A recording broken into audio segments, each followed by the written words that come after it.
Yeah. All right, well, let's kind of pick up where we left off here. I'll switch back over to my virtual camera,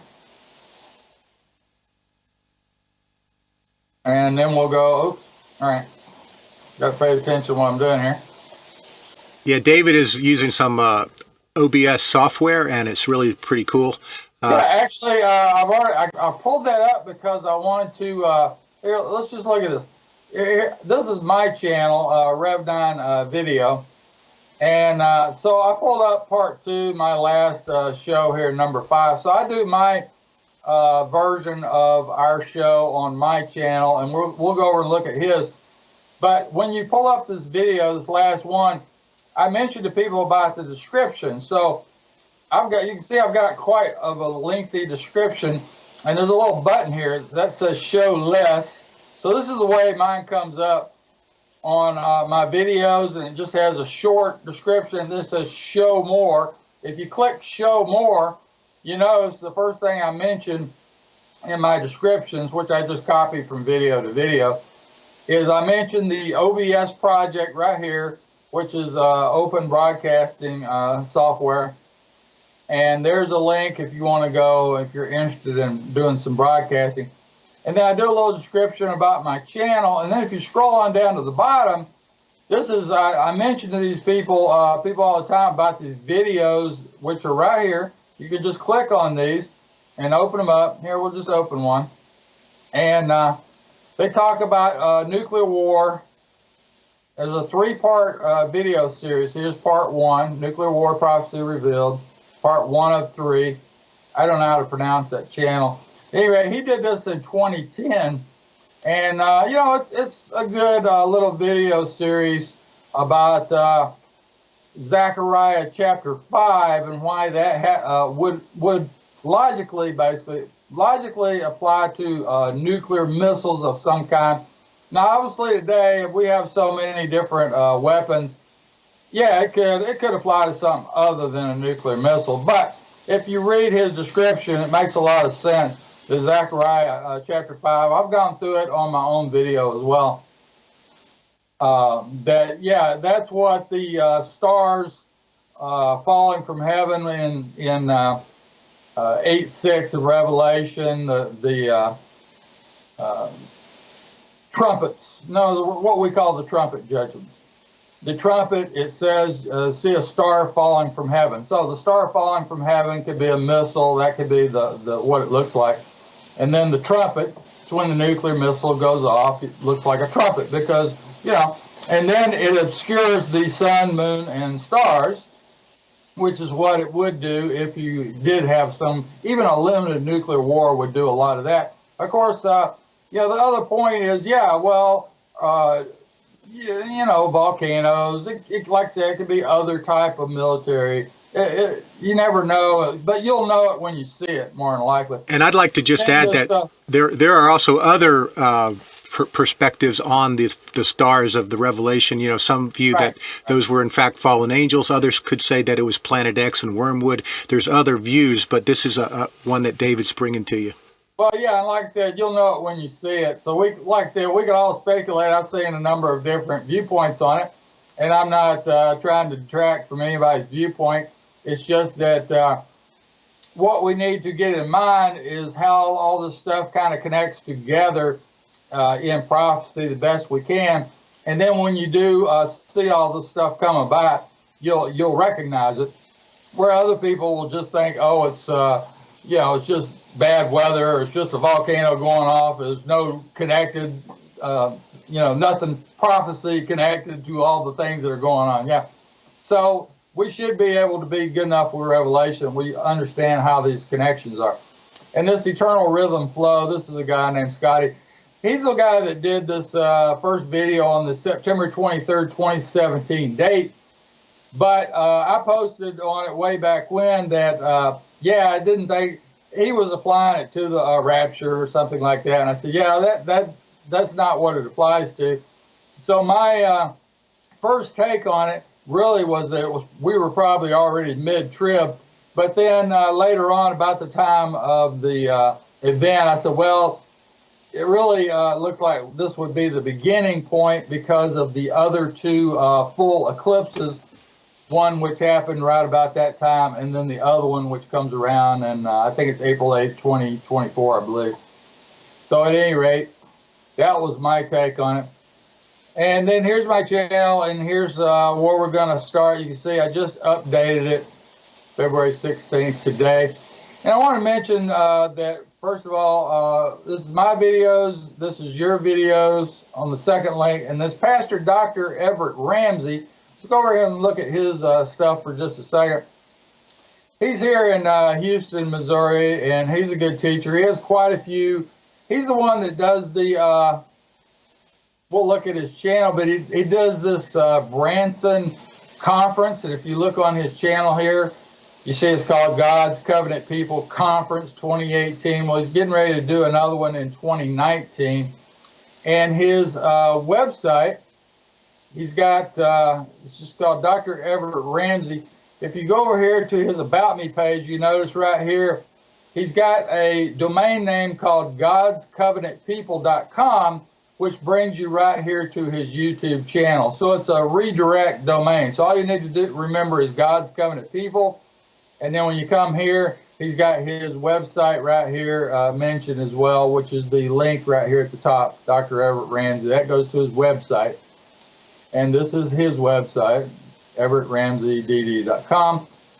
And on here, he has a mention of, well, he's got a list of these conference videos right here on his website. I guess he hasn't put up his list of all the information, in other words, for this year's, the 2019. Didn't have that on here yet, but this is coming up in a couple of months, so it's not that far away. He should have that up here pretty quick. Okay. At any rate, that's already, it's linked right at the top of my channel. Of course, this is yours, ProfessorTruth.com, and I like that little thing you got here, your little, we'll call that a meme. And your Truth with Christ channel, and then our last videos, the last one's up here at the moment. Plus, you have a playlist for each one of us. Have our own playlist, and ours is just called Anglo-Israel. That's our playlist. All right. So where we're going to pick up is on this tropical cross-reference, which is just updated. So if you let me just make one comment, David. On the Truth channel, we're going to be kind of going into a, not a new direction, but we're going to be emphasizing the scriptures a whole lot more. You've got several teachers. You've got Brother David, Pastor Bailey, Pastor Steve, Pastor Eli, Brother John, and myself. But now we're going to be adding possibly Pastor Ramsey once in a while, and more of David's teachings that are really hitting the scriptures really hard and in some of the deeper layers of the scriptures, because that's where we got to go now. The times are short, the hour is late, so you've got the foundation of Christian identity established on the Truth channel, and now we're going to dig into the scriptures for some deeper meaning. Over to you, David.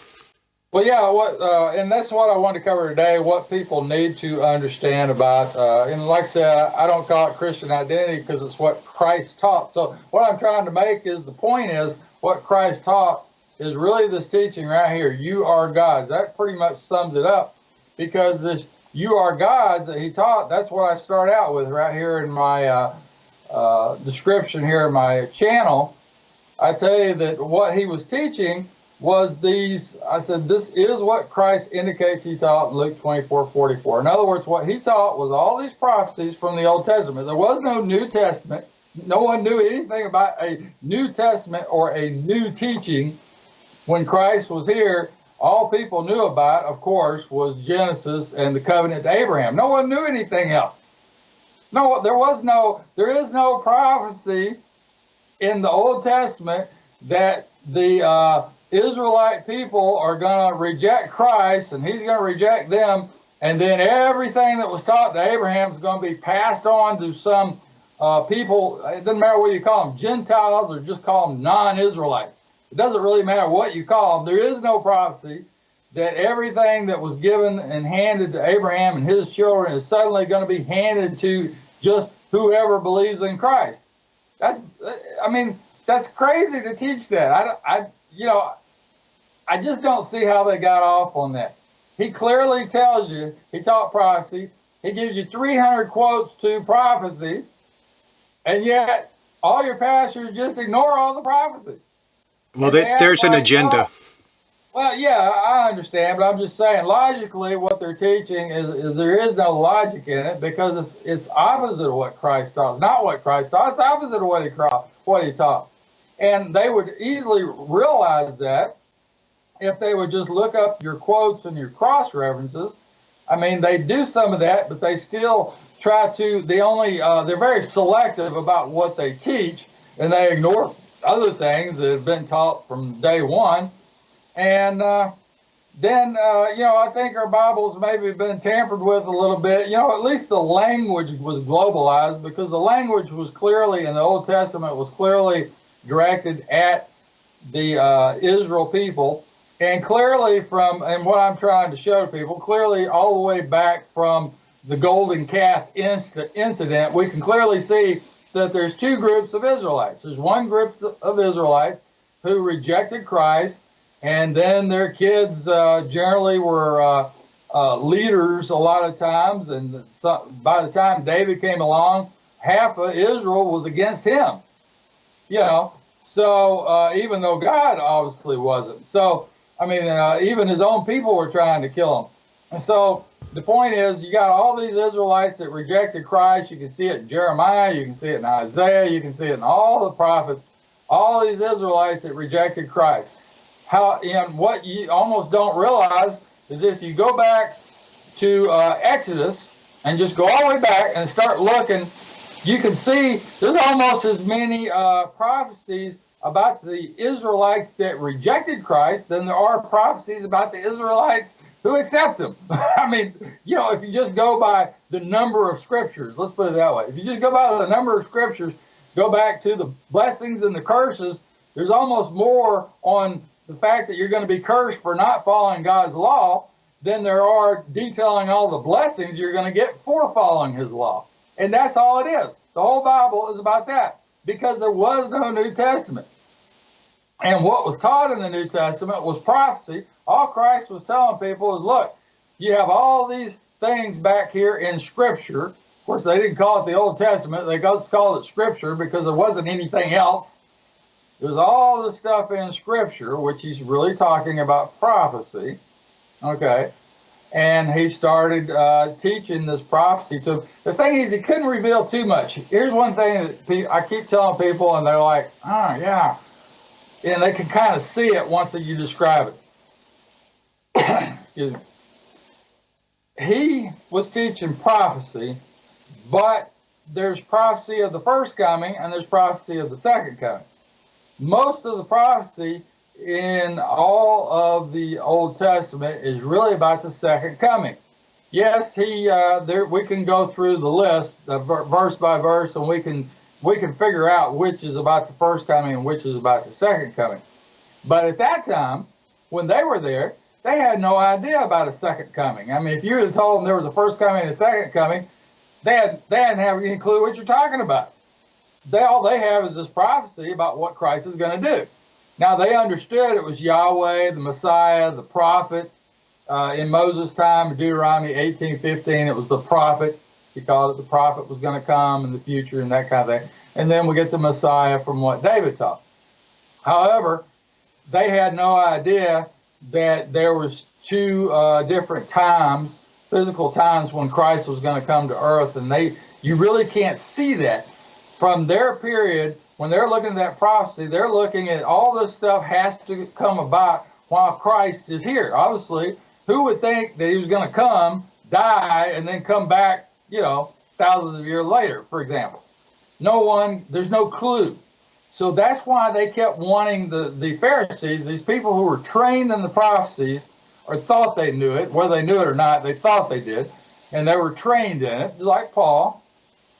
They're saying, okay, well, he's got to do all these things back here in these prophecies, and we can go through them. The point is that takes time, right? And obviously we're not going to do that today. But the point is, all these prophecies back here in the Old Testament, he's got to fulfill all of those things, or he's not Christ. So when he's teaching about all these prophecies, he's not fulfilling a lot of those prophecies. Now, obviously, there's things he did fulfill, but the things he did fulfill were the prophecies about the first coming. He couldn't possibly fulfill the things about the second coming. So that's very confusing from their aspect, because if he doesn't fulfill all those prophecies, then he's not Christ. Okay. Unless he's supposed to die, and then he's going to come back, and then when he comes back, he's going to fulfill all that. But if you were trying to tell that to them back then, that would seem crazy. I mean, that would just seem crazy. Why would he do that? You see what I'm saying? He's supposed to come back, he's supposed to redeem us, and then we're supposed to live with him and rule over the earth. In fact, I put that right here, what the royal priesthood, actually it's probably not here on this one, but it's down here. They were supposed to be this royal priesthood, in other words, and they were supposed to rule over everyone else and that kind of thing under Christ. So they were supposed to have the Spirit of Christ and all that kind of thing. So is that not for a future at the second coming point, or is that? But that's the whole point. I'm trying to say, from their viewpoint, at the first coming, there's no way that they could see Christ is supposed to come and then this is supposed to happen. That's the way they look at it. There's no other way to look at it. There's no way to look at those prophecies and say, oh, this is way off in the future. No, when he's supposed to come, that's what he was supposed to do. Come and make them the royal priesthood and rule with them over the rest of the earth and kick Satan out, defeat Satan and all that, you see. Okay, so they didn't see it as a second fulfillment at a future time. Well, there's no way to do that. There just isn't. And I've challenged people, look, all that stuff is there. Just show me. Go look at it and then show me which verses you're pointing to that show that he's going to leave and come back. Okay. Just show me. I don't think you could do it. I've challenged people to do it. No one's done it yet. I'm not saying you can't do it, but if you can do it, you're better than I am. I don't see where anyone could read that and say, well, you know, it really looks right here that he's going to leave and he's going to be gone for 1,000 years or some period of time, and then he's going to come back. Well, hold on, David. People are going to misunderstand this. Are you saying that the scriptures cannot be read to where they show a second coming, or are you saying at the first century? I'm showing that we can determine that now, but if you were standing there in the synagogue when Christ came the first time, that if you were looking at the Old Testament, because that's all that existed was the Old Testament. If you were looking at the Old Testament, you're looking at those prophecies. Where in those prophecies are you going to point to that says that, oh, he's going to come, he's going to die, and then he's going to come back 2,000 years later, or 1,000 years, or even 100 years? What are you going to point to? And says, oh, it says it right here in Isaiah, blah, blah, blah. What are you going to point to? Well, I mean, your whole ministry shows that Jesus Christ is throughout the whole Old Testament. Exactly. And they knew that, but that's the whole point. They knew about Yahweh. Of course, they didn't call him Christ. They called him the prophet. They called him Yahweh. They called him the Messiah, whatever. They didn't call him Christ necessarily. However, so they knew about that, and they were expecting him to come. So when he came, they thought that was the fulfillment. Okay. So now that he's there, he's supposed to fulfill everything in Isaiah. Now, if you want to start through Isaiah and spend about 40 or 50 hours, we'll go through Isaiah, and I'll show you all the prophecies in Isaiah, and we'll put them all into context, and I've already done that. So I've already got video on my channel of that, and I kind of went through all those 300 quotes. Most of that's prophecy, and that took me about 55 hours. So there's just no way to do it in 10 minutes. However, we could go into some select ones or something, Yeah, whatever. I'd like to do that at a future date for sure. I'm just saying it takes a lot of time because you got to put stuff in context. You can't just read one chapter and say, okay, well, this is what it means. I mean, all that stuff's connected. That's why all your cross-references are important. Your cross-references show bit by bit by bit how everything in Isaiah is connected to everything else. And then your quotes connect certain things back up to the New Testament, you see. So if you can't read it as disconnected. I'm just saying, there's no way to learn it as just read a chapter of Isaiah and understand what it means. How can you do that? You just can't. Well, let's You put that can't on. read any of that stuff and disconnect it from the other scriptures. Let's put that on our to-do list, even if it takes a year or year and a half. Excuse me. Yeah. Well, I guess that's the idea. I think going through Isaiah would be phenomenal. Yeah, it would, but it just obviously it would take a long time. And like I said, I've already got quite a bit of it already up. So Well, pick some select things. all right, so let's get off of my website here and let's just scroll down because people are going to want to download this chart. So I've already clicked on this. You just click on this topical cross-reference chart, and then we're going to go to the one just below the summary. So the topical cross-reference chart, excuse me, this is kind of what I covered in the last video. I went through this top part, and the important thing was coming from Genesis. So I said I'm going Genesis to Revelation. It technically starts with the 12 stars symbology in Genesis 37:9. So I already covered 37:9 and how that connects to Revelation chapter 12. And we've already mentioned that it's the Sarah in chapter 12 who had the prophecy. What was that? Genesis chapter 18, I think, where it had a prophecy that kings and so forth were going to come from her and Abraham. So that's why she has to be the one. She's the one who had the prophecy of the 12 stars being the posterity of Abraham, which became the posterity of Jacob. And I said that connects intricately to chapter 48 of Genesis and then to 49. And then we've covered all that, pointing out how it was Ephraim and Manasseh that were anointed by Jacob, and they were given the power with God, and that came from Abraham. So all these cross references are here, and we've been through this.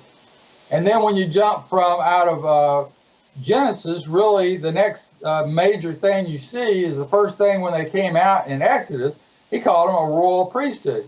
And he mentioned it was a people who were God's chosen, that they would be a peculiar treasure brought to Yahweh on eagle's wings. And I mentioned that that's what connects to Daniel chapter 7.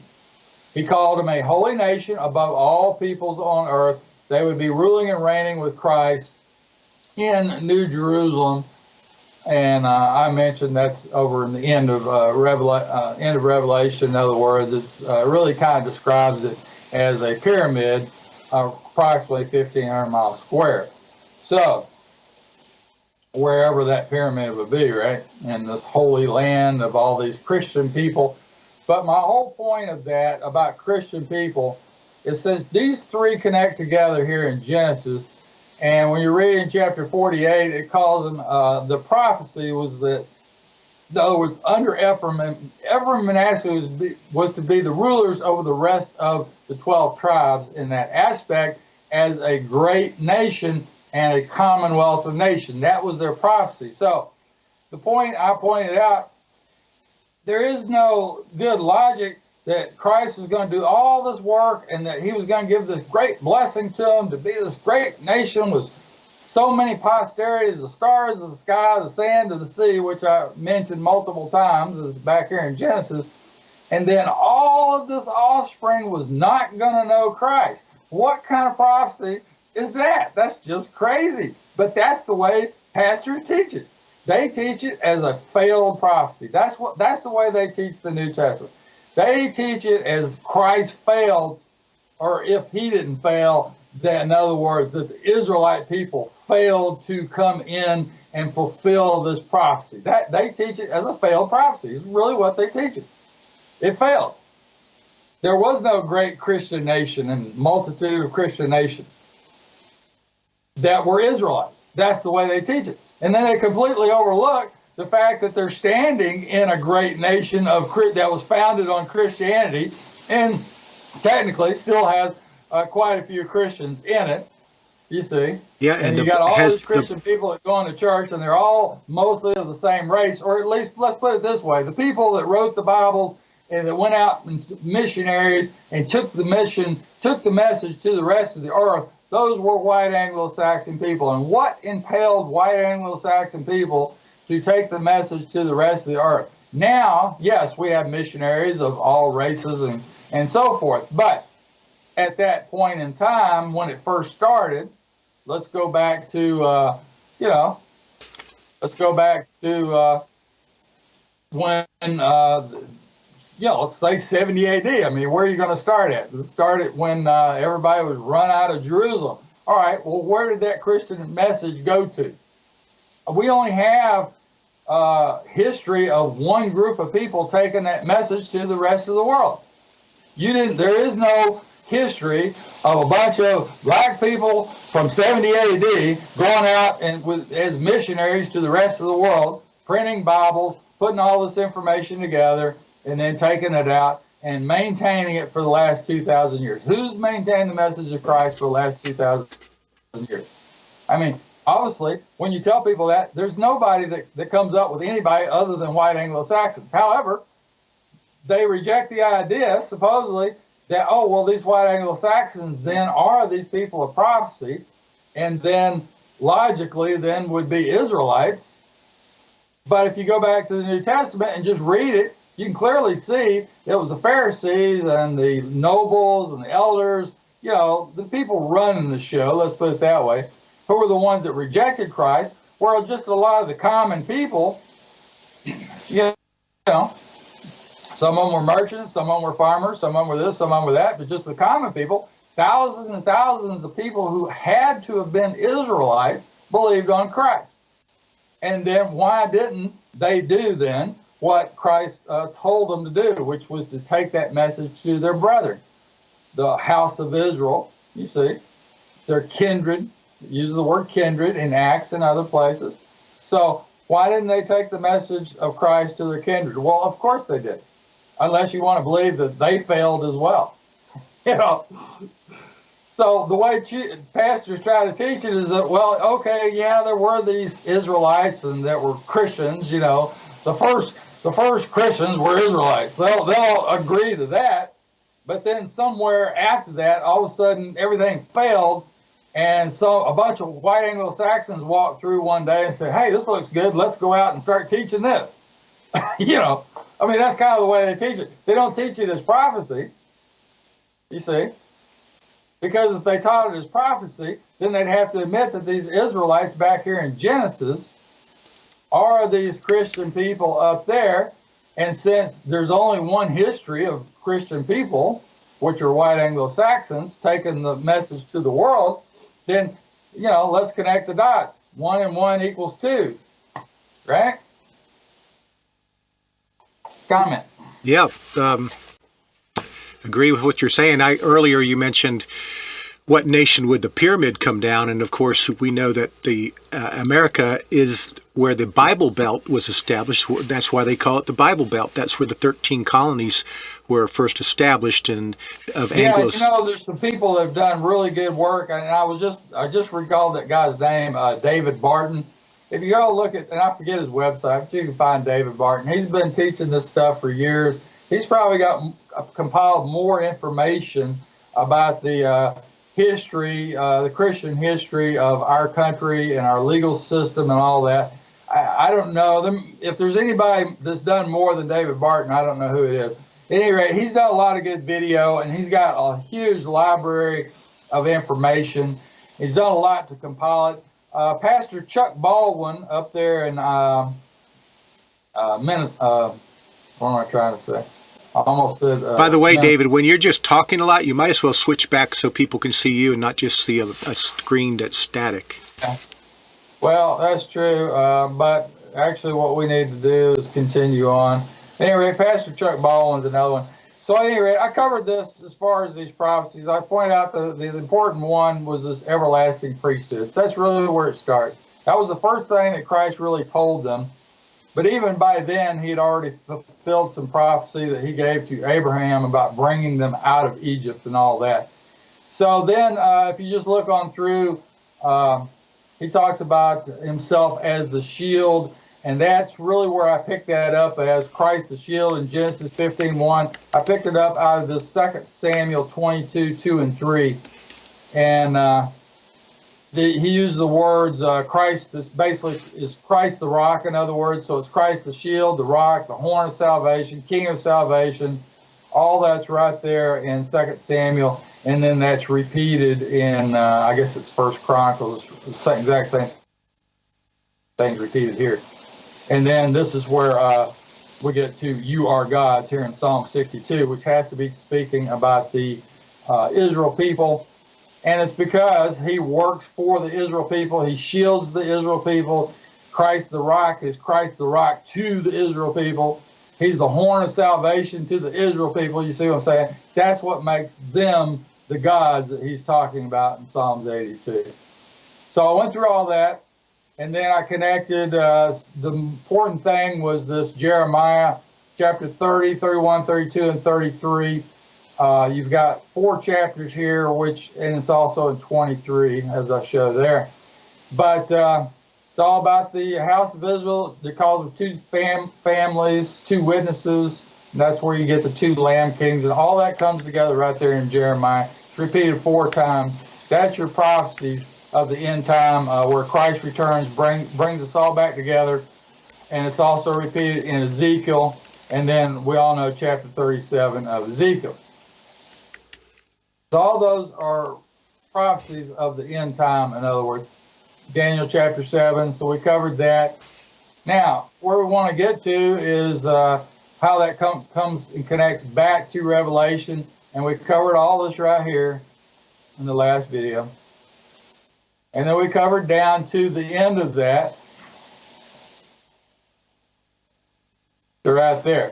Now, what we didn't cover, I said to sum up at an hour, we could come back and kind of go over how these beasts play out in Revelation. There's a lot of people, there's so many videos where people have looked at this and taught this differently. And I went through this so many times before I finally kind of came, because it's not laid out in order. You start in way back in chapter 6 of Revelation, with the 4 horsemen of the apocalypse. But, really the way I taught that before, I've got it all charted out. But I said, well, that's really a preview. You really don't see anything happening until you get to chapter 8. I mean, even back here in chapter 7, you've got the 12 tribes who are sealed. But I said, well, are people actually going to see that? I mean, what gives us the idea that we're going to see anything that happens in chapter 7 of Revelation? I mean, I don't, obviously it talks about them being sealed, but does that mean that you're going to be able to look at them and see something physically on them, and just one day you're going to wake up and there's going to be some seal on your head, or you know what I'm saying? Now it's going to be a spiritual DNA seal that won't be visible. That's exactly what I'm saying. It doesn't mean that there's anything in chapter 7 that anybody's actually going to be able to physically see about these 144,000. So I said the first thing you really see is when you get to 8:7. Now when you get to chapter 8:7, then you see this event that's described kind of like the second trumpet, except there's no star in the first one. And the interesting thing about the first one, it says you have hail mixed with blood right after this great after the star fell, in other words, and this trumpet goes up and all that. I said, well, yeah, that looks like a nuclear event if you compare it to Zechariah chapter 5. And the reason you would do that is because in Zechariah chapter 4 is where the 2 witnesses, back here in chapter 11, if you look at your cross-references, that cross-references back to Zechariah chapter 4. And if you just go kind of read that, that's where you get the 2 anointed sons of oil, which is one way, at least the way my Bible describes it. And I said that's Ephraim and Manasseh, not Joshua, or, it's not Moses or any of these other, Elisha or any of that, Elijah. It's not any of those. It's the anointed sons of oil, which have to be Ephraim and Manasseh, plus that's the prophecy. So that's where the prophecy of them connects in. But so the first thing you see in chapter 8, really it looks like you have this war. And then in chapter 9 is where you have the star, and then you have the key to the pit of the abyss and all that. All right, so that's what I've got here. So let's just kind of start with that. I said this in Revelation 12:9, where it talks about the dragon or Satan. That's where we have a good description of the dragon or Satan. So that connects the dragon or Satan all the way back to the beginning of Genesis. You see? All the descriptions throughout Scripture is all kind of summed up right there in Revelation 12:9 approximately about the dragon.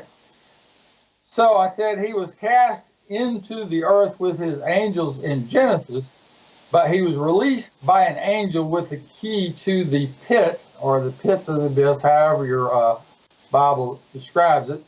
And that's in Revelation chapter 9, verse 1, and that's in verse 11 as the destroyer, which is called Abaddon or Apollyon. That's what those two words mean. And I said that's probably after this false flag nuclear event. And the reason I came up with the idea that 8:7 is a false flag nuclear event is because if Zechariah 5 is correct, and those videos I gave you for reference makes sense to everyone, and we say, okay, so this does look like maybe it would be at least a limited nuclear war here, starting with 8:7. The first one, there was no star. We just have this big explosion, in other words, and it says a great heat and so forth. So you have a star fall, you have what looks like a trumpet, and what does a nuke look like when it goes off? Makes a lot of noise, and then it makes this cloud that looks kind of like the shape of a trumpet, you see. Well, after you have a nuclear bomb goes off like that, the first thing you have, I guess a few minutes later, I don't know if it's really minutes or how far it is, but they found out when they first shot off nukes like that, right close to where the nuke was, you had a great hailstorm. And what I read about it is that some of those people, when they were first doing those nuclear tests, they actually killed a hailstorm. And they didn't really know why you had a hailstorm after a nuke would go off and you had all this heat. But they finally figured out the thermodynamics, I guess you call it, of why that happens. And that's how it's described right here in 8:7. You have blood mixed with hail. So I said if you drop the nuke on a city of people, then your hailstorm would be mixed with blood from people. So that's why it's described that way. So that's one possible way of fitting the description of these trumpets, or at least some of them. But I said other cataclysmic events besides nukes can be going on, and obviously it describes earthquakes and volcanoes and all that. Best I can tell in Revelation, it really describes all of that. So you probably got a whole lot of stuff going on. But it looks like war being described in chapter 9. So war today would be nuclear war, and then you could go from a nuclear or limited nuclear war to a ground war. That's really how it looks like it's described in Revelation chapter 9. Because I described, obviously, the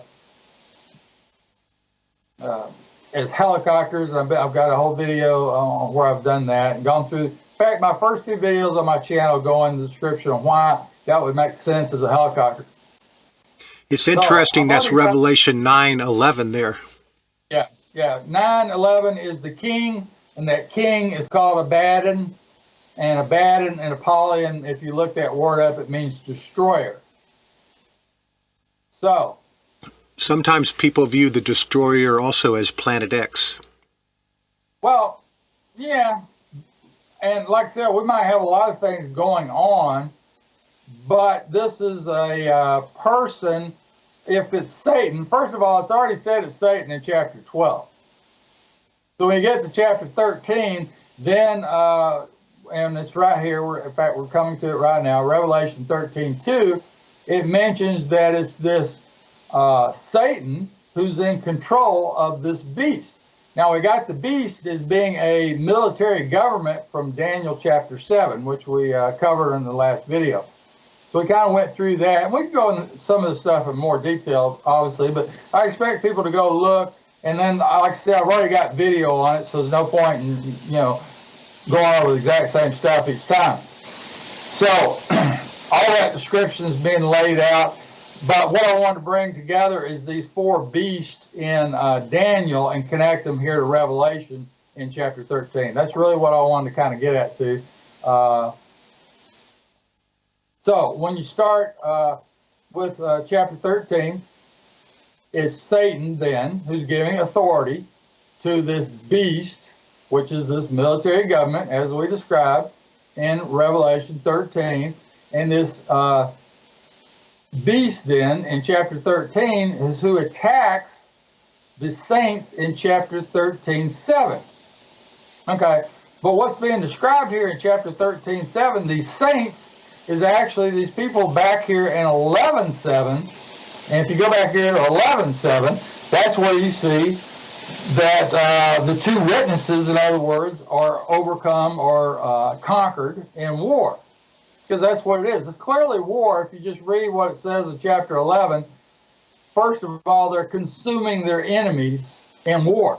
Okay, so it's clearly war.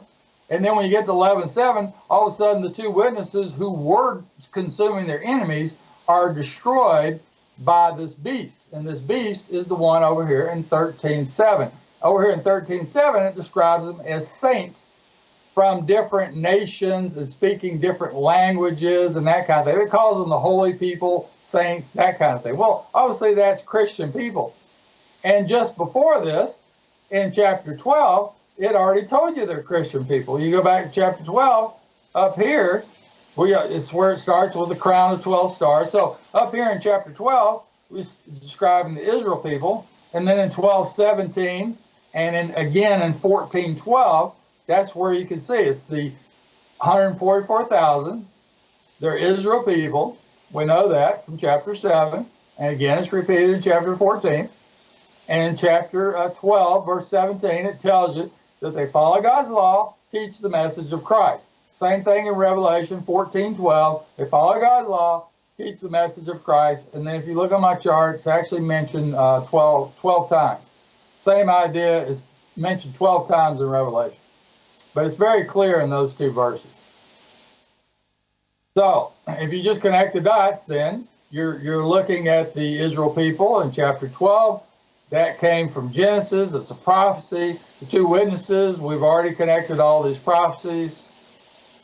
They're called Lamb Kingdoms in 13:11. If you go up a little farther, you see up here they're called two Lamb Kingdoms.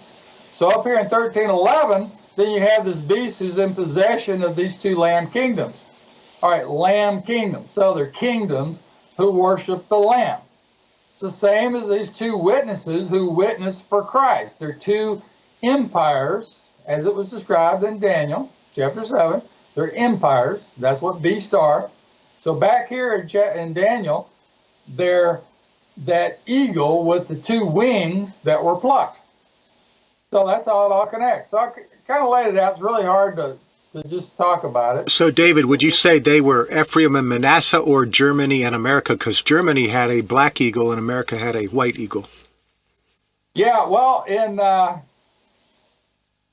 Ezekiel 37, it kind of gives you the idea that we're talking about three different groups. So could be all three. In other words, like Judah is separate, in other words, which Judah is separate in a sense because he would be that tribe of Melchizedek, as I pointed out. That is a changeover from the priesthood, in other words. The priesthood, the Melchizedek priesthood comes through Judah, right? So, or Germany then. That's kind of described. I was trying to think. I'm not sure if I put that on here. I think it's on. It's in Galatians, I believe, where he kind of describes about this changeover of the priesthood from Levi to Judah. Isn't that in Galatians, I believe? Or Hebrews. I think it's in Galatians. I think that's where he talks about the changeover to the Melchizedek priesthood. I believe that's in Galatians. And Paul talks about that. So when you're in Ezekiel 37. It kind of mentions, it gives you the idea of Judah and then possibly Ephraim and Manasseh. It says 2 sticks, but it almost looks like 3 sticks. So it's kind of, you look at it in one place, it looks one way. You look at it somewhere else, it looks another. I think there's a lot of things that we can comprehend, but we might not really understand exactly why things are worded the way they are, but we can understand how they connect. I mean, I've heard others say it was 3 sticks. So what would those 3 sticks be? Yeah, well, sticks is just a it's a symbology because he talks about stick or brand, to use the word brand, plucked from the fire. And I've got those prophecies listed, but a stick is, in other words, like the house of Israel is called a stick. And the house of Judah was called the two sticks, but what would be the third stick? Yeah. So 2 sticks, but when you're in Ezekiel 37, it almost looks like it's really 3 sticks. Like I say, when you look at it, it's kind of hard to figure exactly why it says things one way or the other. But I'm going to show you right here in this explanation, which this is very difficult. So I'm going to try to point this out so you can get it. All right, so we pointed out, we're in here in chapter 13. The dragon gave this beast, which I'm saying is a military government, in Revelation chapter 13:2. So he's given the beast authority. So in other words, your dragon or Satan is running this military government. That's what you got here in Revelation 13:2. Now, they attack in 13:7 these saints from 11:7, which are the 2 witnesses. But then again, here they're called 2 lamb kingdoms. And then, as I just described, they have to be Christian people from chapter 12. So all this connects together. All right. Now, when you get to the start of chapter 13, though, you'll notice that, and I got 4th beast here. In 13, you've already got 3 beasts already captured, in other words. At the very beginning of Revelation, it just starts out talking about the beast. It doesn't say the first beast there, but it says the beast or the great beast or something like that in your Bible. Each one might say it slightly different. It doesn't really say the first beast here, but you notice it already has the lion and the leopard and all that. So it already has 3 beasts in its grasp. In other words, it's already conquered 3 beasts. Let's look at it that way. So in reality then, when we started chapter 13, that's really the 4th beast because it's already captured 3 beasts. Well, where did that happen? Well, that was described over in Daniel chapter 7. And I said when you got on chapter 7, it just starts talking about the 4th beast. It really doesn't mention the first beast. And I said, okay, yeah, it's the 4th beast, but the 4th beast was the first beast. Because when you go back and look at it, it's 1 beast goes out, and the first beast that's going out conquering its enemies, as I mentioned over here in chapter 11, is these 2 witnesses. And it says they're consuming their enemies. That's what's going on in Daniel chapter 7. You've got this 2 witnesses, in other words, this 2 military governments working together, a military coalition government. You can look at it that way. They're working together. They're going out conquering the rest of the world. No one can stop them. Okay. By the beginning of chapter 13 of Revelation, then, they have conquered 3 beasts. That's why that's the 4th beast of Daniel. So when you start out in chapter 13, it's really the 4th beast. It just says the beast. It's really the 4th beast from Daniel, but it was the first beast. Okay, you got to understand it. When it conquered a beast, it became the 2nd. When it conquered another beast or another empire, in other words, it became the 3rd. And then when it conquered, which one was the last one? Anyway, when it got to the last one, then it's the 4th beast. That's where we pick up in chapter 13 of Revelation. I hope I said that, where people can get that. So, it was the first beast initially until it destroyed the other 3 empires, which are beasts, in war. That's where Revelation 3:1 starts.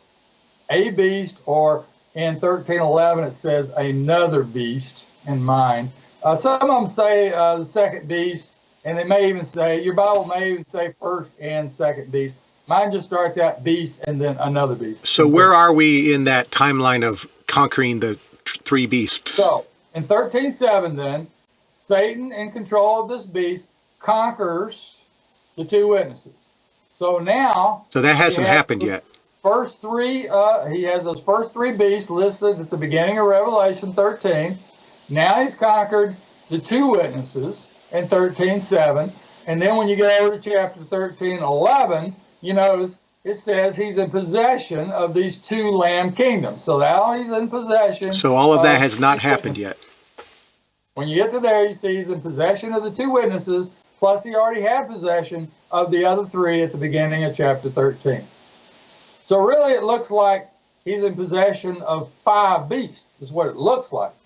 Now, if you go on through Revelation and look at the numbering sequence in Revelation, I would say it makes sense that we're at beast number 5 when you get to 13:11, because then it just goes to 6, 7, and 8. As you go through Revelation, you see it just goes 6, 7, and 8. So you don't see a number 5. There's no mention of a number 5 beast. So I would say then that these two lamb kingdoms count as 2 beasts. You're already in possession of 3, so you're really at number 5 right here when you get to 13:11. And then if you read chapter 13, it's really about this beast government who's control of all the world at that point.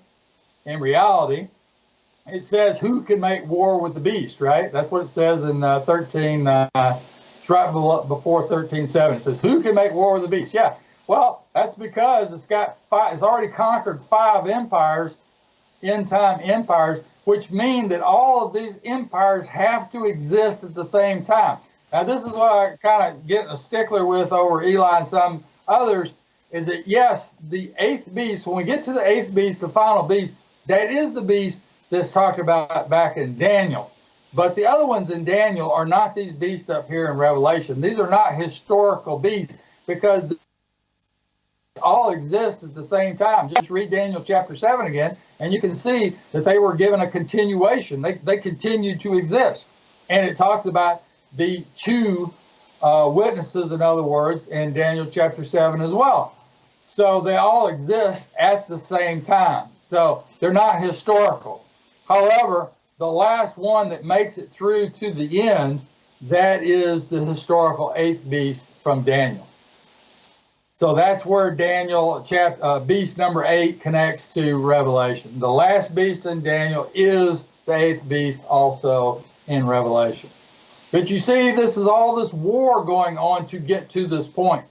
So by the time we get to 13:11, we've had nuclear war. You've had a ground invasion described in chapter 9 of Revelation with this huge army. And of course, some people say, well, it appears to mean it's a 200 million man army. And my Bible doesn't say 200 million man, but some Bibles do indicate that it's a huge army.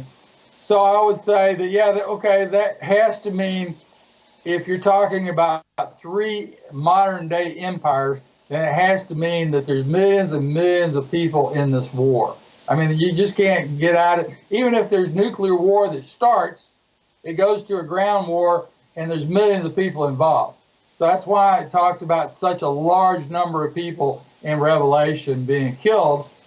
However, if you look at judgment in Revelation, for example, I've got a previous video I did on all the mentions of judgment.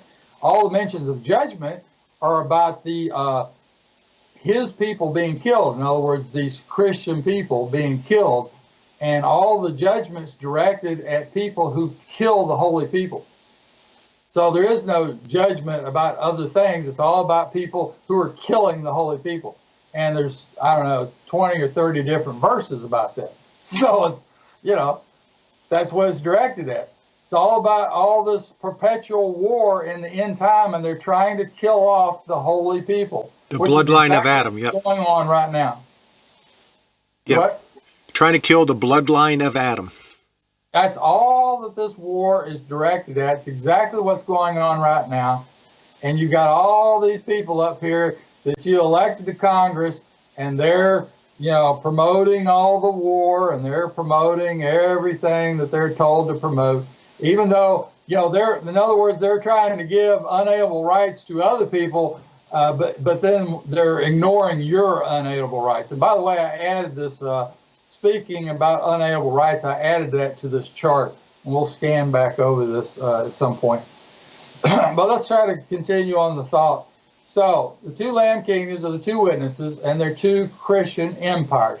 That's why they're called the two wings of the eagle in Daniel chapter 7, and that's why they're described up here in chapter 12 as a crown of 12 stars. So it's all 12 tribes. The prophecies come from Genesis, as we pointed out. The great nation and commonwealth of 12 kindred Christian tribes who took the message of Christ to the four corners of the earth.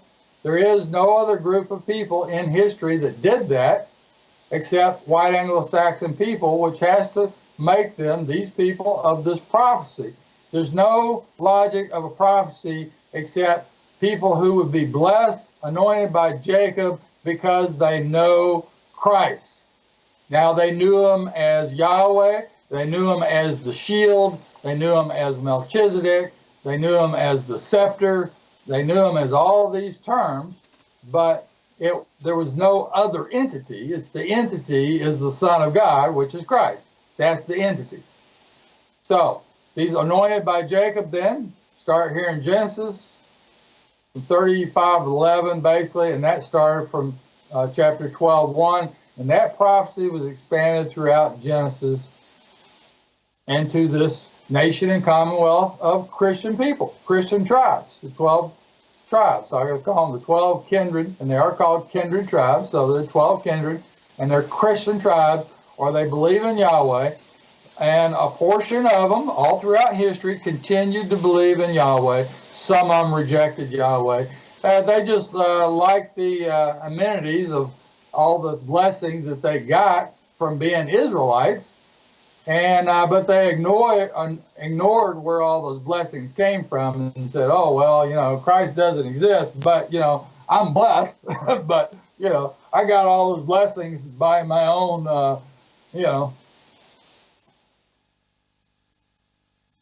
my own arm, in other words, did it all. It wasn't Christ." So the armies of the 12 two witnesses are killed in war in 11:7. They had power with God to shut heaven, it said, in 11:6.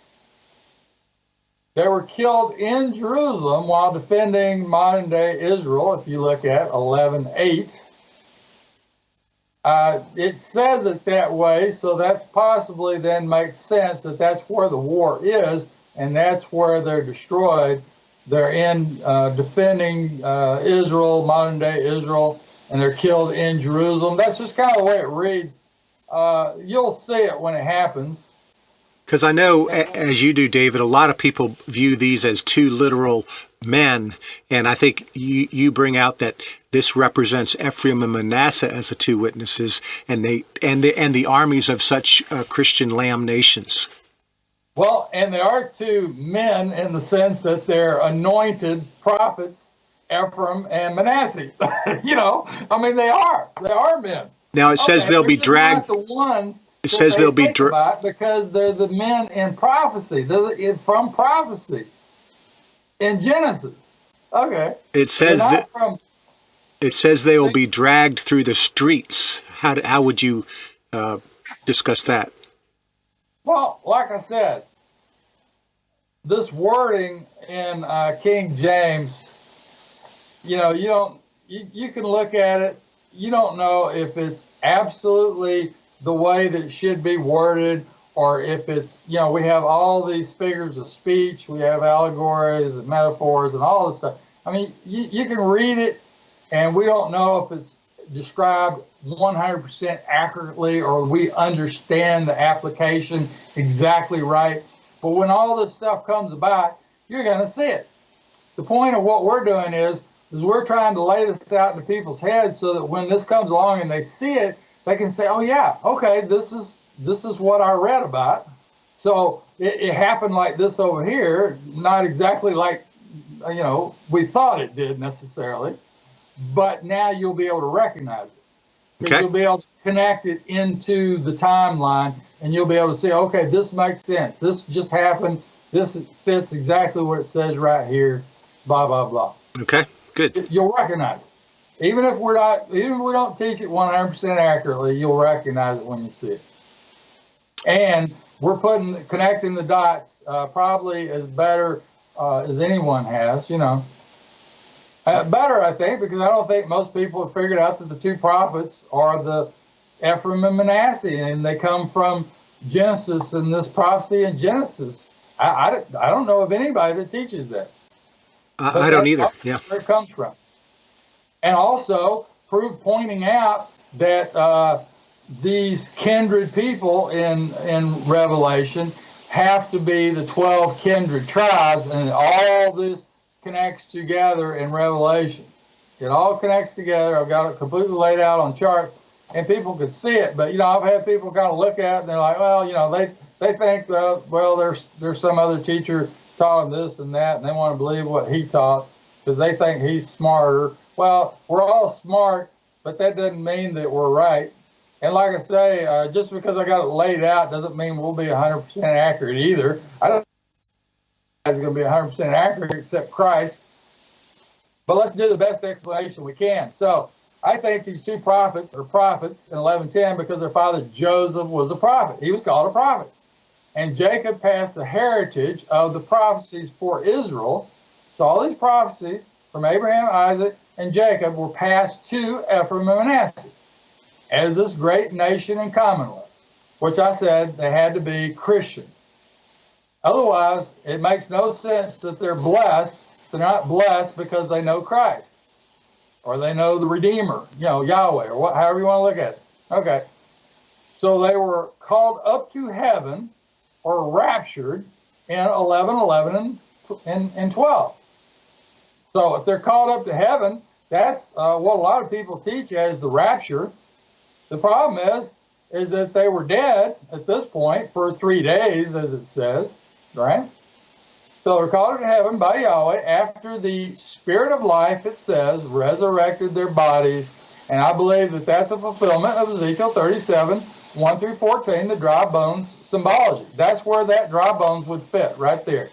This rapture in 11:11 and 12, that's where it would fit.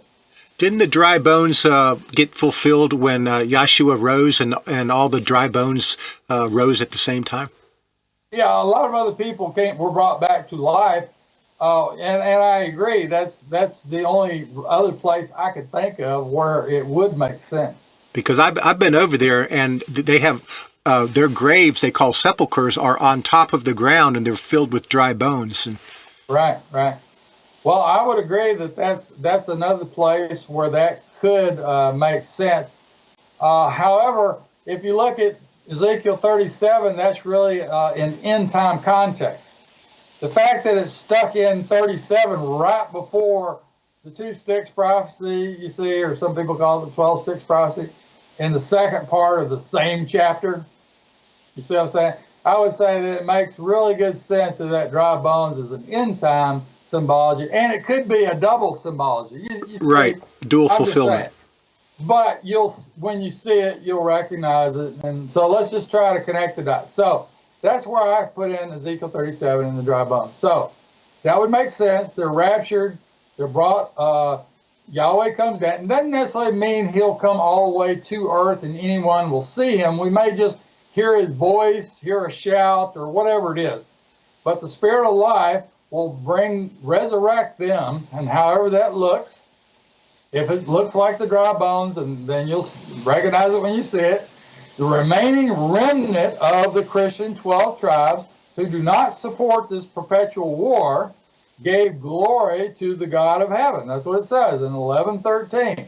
So they're giving glory to the God of heaven because now they recognize that that's a fulfillment of Revelation, and they realize that, wow.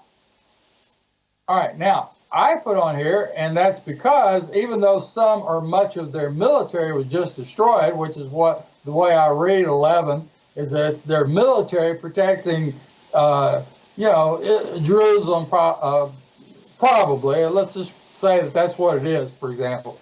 So they see that their military was destroyed, then they see them brought back to life and then go up to heaven, however that looks, they see it. It's on TV. It's published on TV, and of course, the TV will then try to talk it down, and say, "Oh, it never happened," right, or whatever. Say, "Oh, this is just some scam." Alex Jones did all this. You know what I'm saying? Yeah. Got to have somebody to blame. Just a conspiracy theory, right? So then you have an earthquake. That's in 1113. 7,000 people die. Again, you'll see that. You'll recognize it when it's reported. They'll report the 7,000 people died in the earthquake. You'll see that, and the people that know Revelation will say, "Oh, wait, isn't there supposed to be an earthquake with 7,000 people? Didn't that just happen?" You see. Plus, these other things happen. So I would say their eyes are open to the Revelation timeline, and they just realize what's going on, who they are, and that everything we're teaching is true. And now the remnant wants to learn Revelation, more about it. If they don't have it down pretty good, they definitely want to learn it, start learning it now. So that's why I keep telling people to download these videos. You might want to use them later on. Print out these charts. That'll give you something to study by later on. You see what I'm saying? So that's why I'm going to so much work to put this into a printed format as well as video. In fact, I mentioned before that I was going to do some videos showing people how to download the stuff off the web, put it onto a USB drive, and then take it over and put it in their TV. So I've shot that video now, and I'm going to be putting that up today probably. Have you ever thought about making a book with your charts? Yeah, of course. I've still got so much work. It'd probably take me a couple years just to finish this cross-reference chart, because, and we'll go back over to that as soon as we get done with this. We'll go back over and look at that chart, and I'll show you what I've done to it so far, because it's radically different now than what it was. All right, so let's continue. The third woe approaches. That's the end of chapter 11. It appears that Satan scored a fatal blow.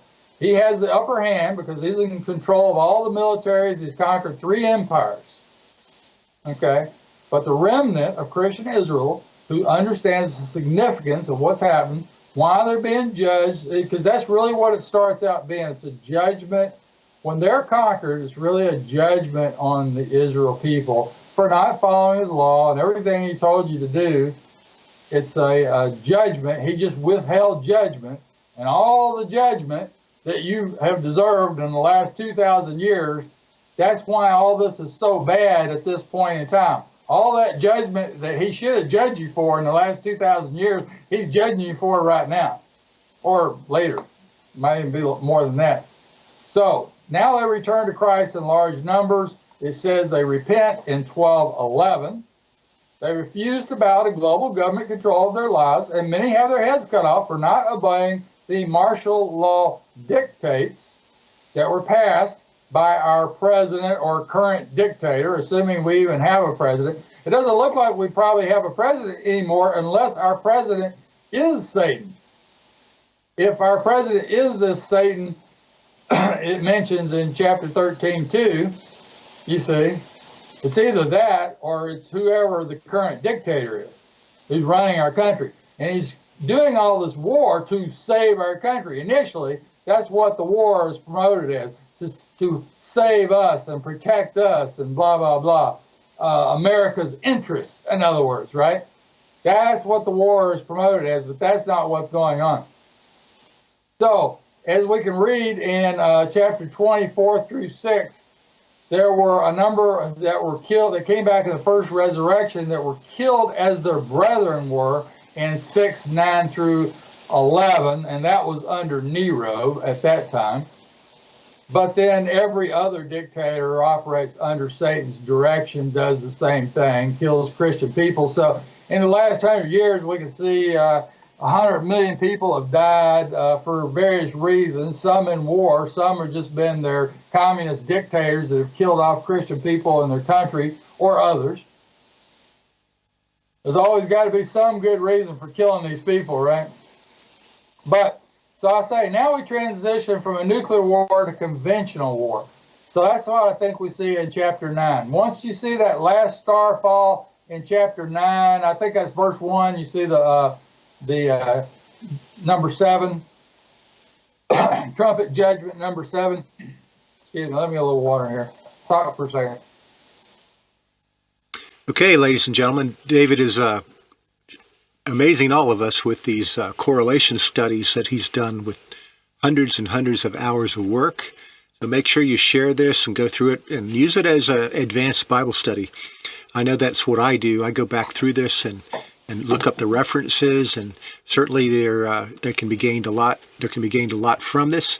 I want to emphasize also that prophecies don't always have a single fulfillment. I know Pastor Eli tends to do historical fulfillment perspectives. Brother David's doing somewhat of a future fulfillment, and there could be even more. So prophecy is supernatural. And not only that, it can change because outside of time and space, our Bible is actually being written even as we speak. The dynamics of the Bible are incredible.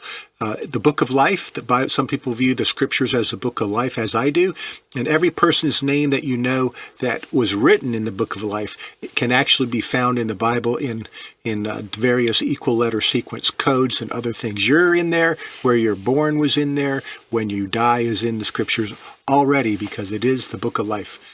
Are you back there, David? Yeah, sure. I just have to get a drink there. Yeah, I agree. And if I teach something, I try to prove the point the best I can. And, you got to look at quotes, cross-references. You got to look at how you can connect the dots if you're going to prove your point. I mean, I don't have a problem with what anybody teaches, but if I think I can prove that something should be read a specific way, I try to look at all the things that connect to that would prove that point. That's what it boils down to.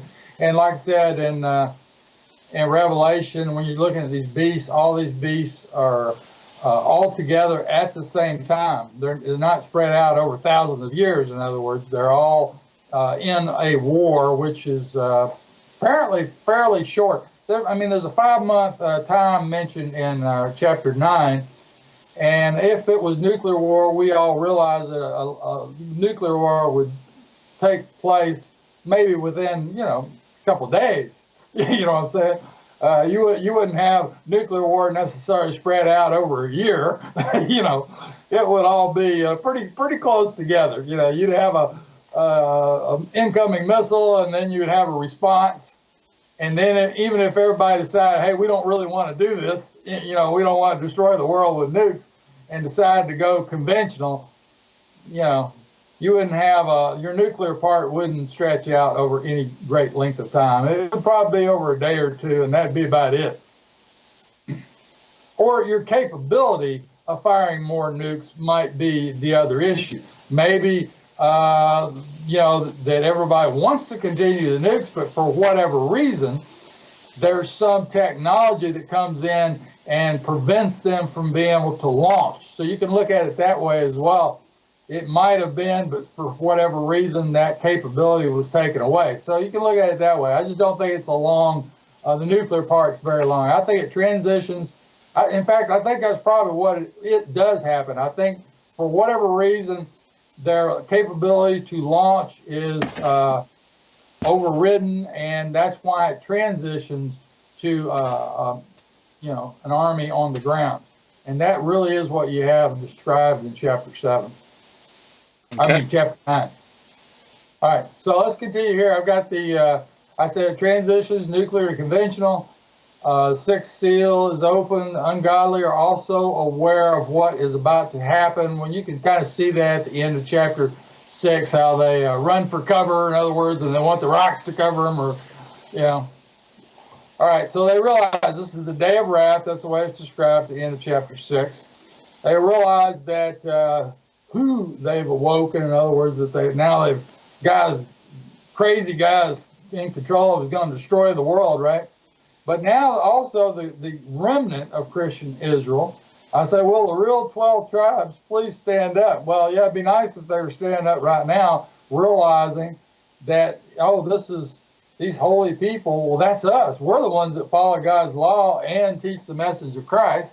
Of course, our whole legal system was, and most of our laws initially, at least, were all laid out based on God's law. I mean, you can just look at the beginning of the legal system in our country. And like I said, David Barton got into a lot of that, but he's not the only one. So, those from the crown of 12 stars then, in 12:1, the royal priesthood prophesied about, starting in Genesis, who have power with God, are sealed and protected, that was in chapter 7, by Christ the shield from Genesis 15:1 then. Same people, They always believed in this idea of a Christ the shield as Yahweh or Melchizedek or the Son of God or whatever they thought about it. The remnant of Sarah's seed, her children, in Revelation 12:17 and 14:12, they're called saints who follow God's law, teach the message of Christ. So that's what we got in Revelation. They love not their life more than death for teaching the truth. Okay. Revelation 11:11 and 24 through 6. These are the 144,000, the 12 tribes in Revelation chapter 7, 3 through 8. They're protected for this 3.5 year interval in 12 through 17. And that also correlates to 3.5 years in Daniel chapter 7, if you read Daniel chapter 7. Same thing. You see there's a 7-year tribulation, and then there's a halfway point. So I would say right here, and when these 5 empires then are all conquered, that waypoint, which brings us to chapter 13. So I'll start on 13. Because by 14, we see that they're redeemed. We're talking about, of course, these 12 tribes then, the 144,000, who believe in Christ and follow God's law. They're redeemed. They're called the first fruits, found without fault, because they refuse to take the identification mark. Now, that identification mark, the whole point about this 666, it's just a technology that identifies you. It doesn't identify a person as some person who's, the false prophet, in other words, or this person that's supposed to represent the beast. No, Satan represents the beast. He represents the false prophet. He represents all of that, you see. He's the one in control. What the technology is, it's something which could be a barcode, because we know the barcode has a 666 embedded into it. It identifies you so that you can't buy, sell, or trade. It's just like what was the movie they did where everywhere you walked around, they had little cameras that read your eyes so they could identify who you were. And then, so in other words, you won't need any money. They're going to get rid of money because it's all going to collapse. That's what you see in the Black Horse, in other words. If you just read that idea of that is a monetary collapse. So the monetary is going to collapse. And that's why I said that in 11:7 that the military could be conquered so easily there if you just take their credit card away. Now they can't buy fuel, they can't buy rockets, they can't resupply, and they're just dead in the water. Of course, you can take any army over if they can't resupply. A lot of armies lose because they can't resupply, right? Yep, indeed. Historic. So are you saying we're beginning the tribulation soon, or we've started it, or what? No, I would say, like we said before, it started in somewhere right around September to December of 2017. Yeah, I agree with that. September 23rd. First full eclipse, because that's an X, so it's a 7-year span between the first and second full eclipse. So I would say, yeah, that makes perfect sense. And there's 3 of those within 100 years. 3 full eclipses that do X's across the United States. Yeah, you and I are in alignment on that one. Now, at the beginning, I thought, well, we were probably already in it, but looking at it a little closer and connecting how things are coming together, I would say that, no, if you just look at what's going on right now, you can see they're in complete control. When Congress starts talking about protecting other countries instead of protecting the American people, they got all this time to go and pass laws to protect people in other countries instead of worrying about protecting us from invaders coming into our country, even though when the Constitution demands, it says they shall protect our borders. Shall. Doesn't say they can talk about it. It says they will do it. They have to do it. All right. So we must be already in tribulation. Yeah. So when they're letting people just stream in, they're inviting them in, and they're just openly committing treason against the American people. The only thing left for the American people is to wake up and say, well, what do we do next? Obviously these people are committing treason. What more do we need to know? Well, what would you say people should be doing then? Well, obviously, if you read what it says here in Revelation, God's going to take care of it. It's all going to be on him. But what he wants you to do is to understand his word. He wants you to stand for it, and don't you know, don't forget that you know, don't give him up and go after what the world has got to offer. Even if they say, hey, isn't this good? You get this little invisible barcode, put it on your hand. No one can even see it. But when you walk in a store, it'll just read you as you come through the door. Whatever you buy, it'll just accumulate to your account. So you don't need to check out, blah, blah, blah. Yeah, that's the way it's going. We already have the technology. It's just all they got to do is implement it. I think it's going to be more than some kind of outward label. It's got to be some change to your DNA. Well, the fact is that you're going to take that. Once you put that on your hand, and it sounds like they might put it in your forehead, so they'll have two marks on you. Once you have taken that mark and your whole, everything that you have basically goes into that account. Think about it. Your house, your car, everything about you is going to be tied to that barcode on your hand or your forehead. Everywhere you go, it'll be scanned. As soon as you walk through the door, they'll know who you are. You see, it's just going to be like, what was that, Minority Report? Remember that movie, Minority Report or Person of Interest. But David, we have smart cards now that do the same thing. Yeah, but this is something you won't be able to take. You won't be able to lose, because they can etch a invisible barcode into your hand. You can't even see it, and they can do the same thing on your skull. You won't even see it. But when you walk through the door through a reader, the reader will see it. And then now, as soon as they do that, wherever you go, whatever you do, they'll know where you are, who you are. You won't have to identify yourself. You know what I'm saying? Okay. All right. So that's how it's going, and we already have the technology. So all they have to do is implement it, and they can do that in no time at all. They got plenty of time to do that in Congress. So they don't have time to protect our rights, though. All right, so hopefully the remnants prepped beforehand.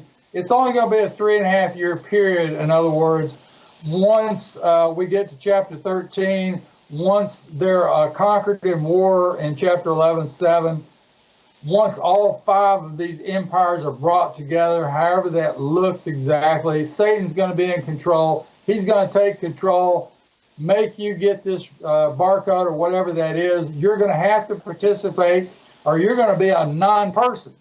You're not going to be able to drive anywhere. You're not going to be able to pay your bills. You're not going to be able to buy anything. You're not going to be able to do anything. You're going to have to do it, period.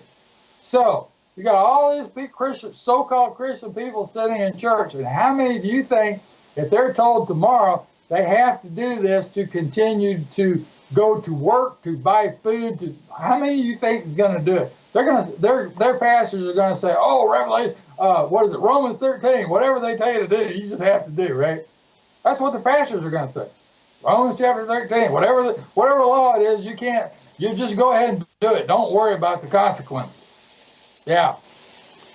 However, the remnant are going to know better, and they're going to be outcasts. Wherever they're going to be living, I don't know, but Christ himself is going to send angels to take care of it. That's why it's called Christ the Shield. So I don't think it's going to happen the way most people think, though, as far as buying guns, ammo, and stored food. I don't have a problem with stored food, ammo, and guns.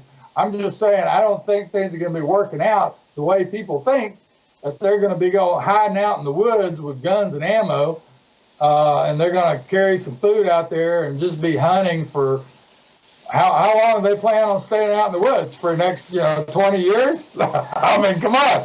Yeah, I think they're going to take the mark so they can participate. You're bringing up a good point, David. I want to emphasize, without the intervention of Yahweh, Yahshua, and his angels, you're not going to last long with guns and ammos in the woods. You might last a month if you're lucky. But that's Christ the shield is. You see, that's what Abraham accepted, and that's what his offspring. That is that great, exceeding great reward in chapter 15:1. Christ the shield shields you. He fights for you. That's what you saw with Gideon. Well, it's in other places, but for example, a good example is Gideon. When Gideon went down and defeated 120,000 men with 300 on his side. He defeated 120,000 men. Well, it wasn't Gideon. It was Christ the rock. So Christ the shield shielded him. It didn't let him be harmed. And then when we got to the battle, it was Christ the rock that came in and confused them all and made them kill each other. And then he chased down the remaining, whatever it was, 12,000 or so, and eventually killed them off with 300 guys. Again, 300 guys chased 12,000 and eventually did them in. However, he was given the right to do that. In other words, that's what the concept of unalienable right is. He was told by God to do it, so he was given the right to do it. And not only was he given the right to do it, but Christ came in and killed those people himself, just like the other 185,000 during the war with Sennacherib, where he came in, the angel came in one night and killed 185,000 men. Yeah, Christ did that. That's Christ the rock. That's the concept. So right here in Genesis, we saw Christ the shield, Christ the rock, and Christ the scepter, which just means that he's their God, their horn of salvation or whatever. So they knew about redemption and salvation in Genesis, and I've gone through that. That's what we've talked about in these last 5 videos. If people can't understand that they understood Christ, they might not use the word, obviously, but they understood the entity, what we call Christ, all the way back in Genesis. And that's who that's what gave them power with God, is because they called on God, they trusted in God. Abraham trusted in Yahweh God. That's what made them little g gods in Psalms. And, Christ quoted that. He said, I called you God. He said, I said it. I called you God. So what do you think about that? I mean, he's trying to, that's why I say, obviously they had to have been Israelites, the people he's talking to. Otherwise, he could not have made that statement, I called you gods. And they repeated it in John chapter 5, I think. Yeah, if they're not people who are Israelites, he could not have made that statement. Because he didn't call Edomites gods. You see what I'm saying? Yeah, they were the begotten Elohim. People who are Israelites. All right, so you got to understand this commitment that he wants from the remnant. In other words, you got to believe on Christ and believe all this stuff that he said. So it's important that we teach this where people can understand it. Now, like I said, I'm sure people are going to have explanations because I'm not a great teacher. I'm just trying to figure out what to say to get it to people so they can understand it. And I'm probably not doing that good of a job, but I've laid it out on paper the best I can. But it's a commitment. You got to believe on this stuff. And whether you live or die, you still got to hold on to your belief in Christ. I mean, maybe you're going to die. What difference does it make? Some of these guys have their heads cut off, as it said, but they still taught the message of Christ. They still believed on it. And that's what your commitment you got to believe on. And it's going to be difficult, but I don't know what to tell you. You got to believe on it, and you got to stick with it.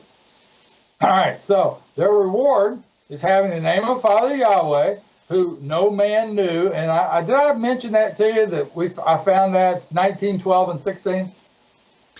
Go ahead and repeat that, because there's a lot of debate on what name is this that we're supposed to be given.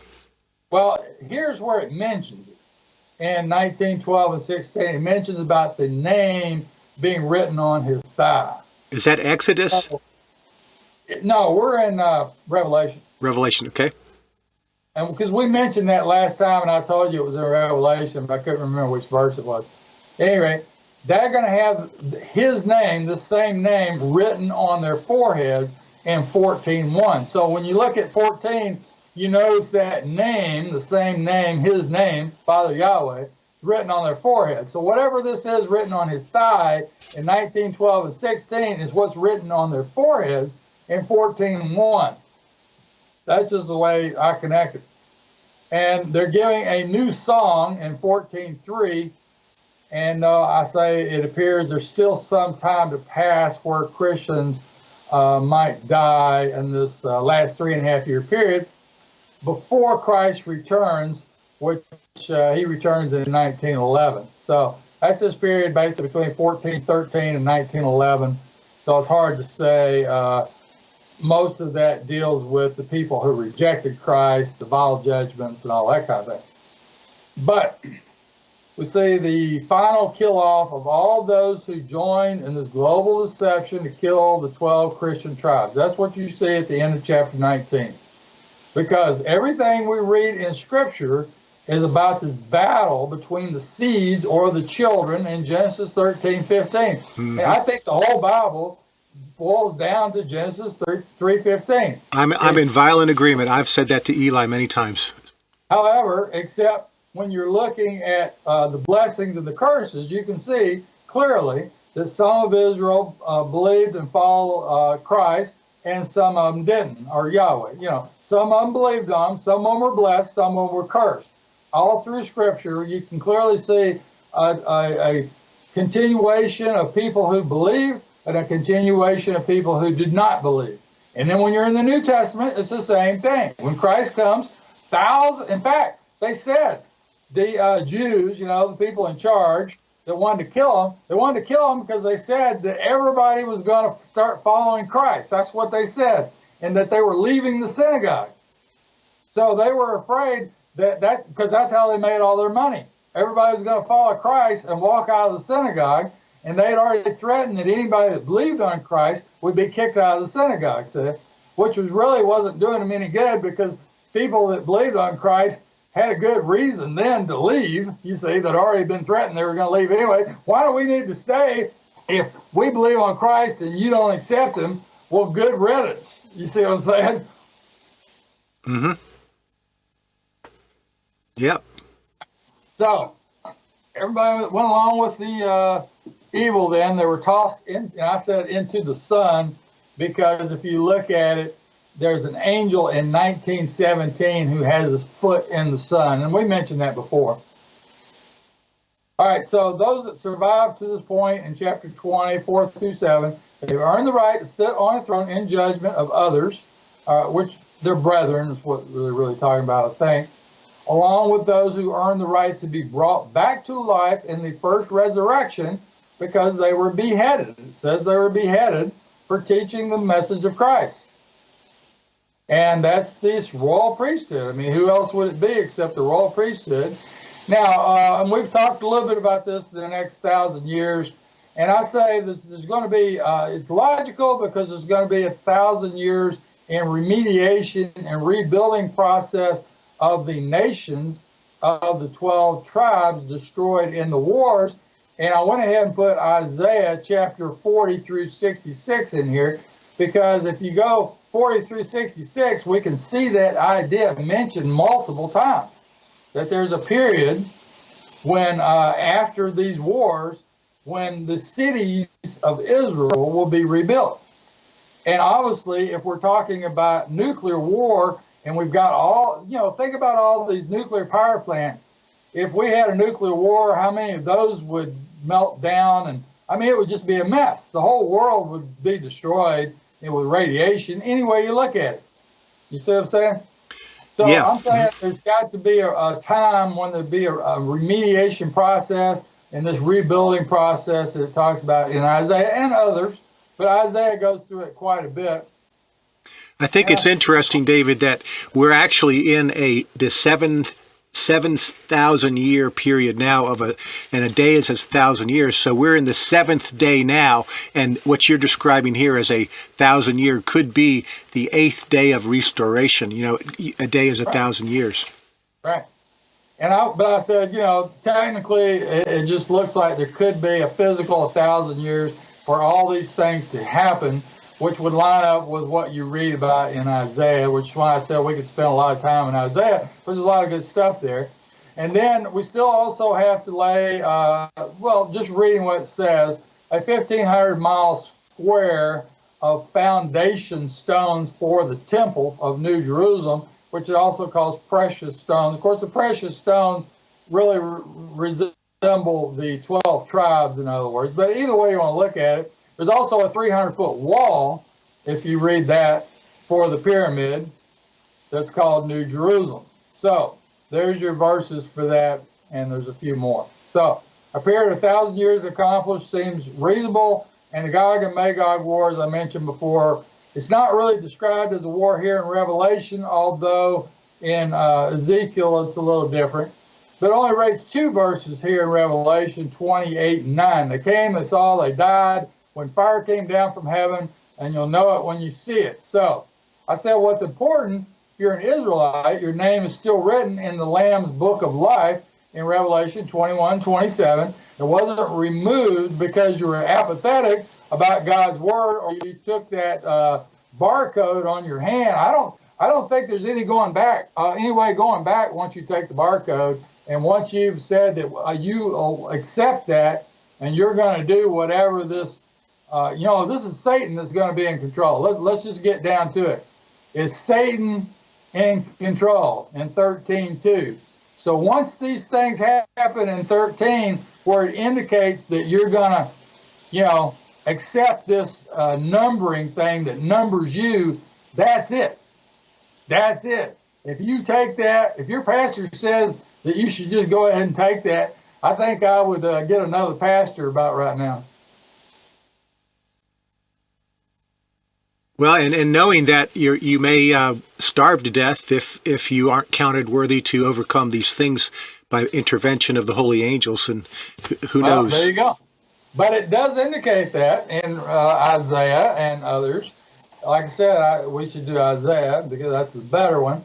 And the other reason for doing Isaiah is most of your quotes in the New Testament go to Isaiah and Psalms. So what are you saying that Isaiah indicates? Yeah, Isaiah indicates a lot of what we read about here in the end time that's going to happen in 40 through 66 is pretty much where you'd put all that together and connect the dots. And most of the end time quotes are from Isaiah. So, of the second coming. Okay. Okay. So, at any rate, if you weren't apathetic, and what it says, and here's some verses in Revelation. If you don't know what the prophecies of Revelation say, or what Christ taught in Luke 24:44, which is all prophecy, Moses, the prophets, and Psalms, everything he's talking about is prophecy, then how can you follow them to be blessed and find mercy if you don't even understand them? Or you just have if you just have a very basic understanding of Revelation and don't really get it, how can you follow? How do you know what the right things are to do? And I mean, what's going to happen is you're just going to lose your trust in God because you don't really understand that what He's already told you He's going to do. I mean, when you get hungry, you're going to start thinking real hard about taking that barcode so you can go to the store and buy something to eat. You got to be calling. What I'm trying to get at, you got to be calling on Christ the shield. You have to be calling on Christ the rock. How many people pray for Christ the shield? I pray for Christ the shield every day. But how many people do that? Most people don't even know the story of Christ the shield. So how can you pray for somebody or something that you don't even know? Now, obviously, God knows people's hearts, but what I'm saying is, if you understand His word, that's important. If you don't understand His word, what's the point of Him giving you a Bible and giving you teachers except to help you understand His word? You know what I'm saying? I mean, come on, it's just logic. He wants you to understand it as best as you can. He wants you to put time into it and get it down as best as you can. He wants you to remember the Sabbath and keep it holy. Yeah, He wants you to, and I realize that we have a lot of teachers that all teach, different doctrines and all that. But, you shouldn't be looking at, you shouldn't be looking at just a pastor to tell you everything, and you don't need to get in there and learn any of this stuff. So how far in are we? What I meant, David, is on the Sabbath is a principle of a seventh of your time, a seventh of your time where you're dedicated in seeking Yahshua in truth, not just listening to some pastor. Well, exactly, but learning and teaching your kids, And that too. But how can you teach unless you've got the foundation of truth, which takes dedicated time, and Scripture says the Sabbath 1/7 of your time. Yeah, and you don't expect everybody to know everything. Obviously, like I said, it doesn't matter how good you know it, you're still only going to know a small part. I mean, come on. No matter how good you are, it don't really matter. Christ knows it all, but I can Yeah, but that's we why don't he know has that much. that's why he has different teachers. I mean, you have a gifting in this particular area, and Pastor Eli has a gifting in a particular area. So we're not expected to have all the aspects, but together each one has something to bring, and the general mixed multitude needs to listen to the end time teachers. How far in? How much time we got?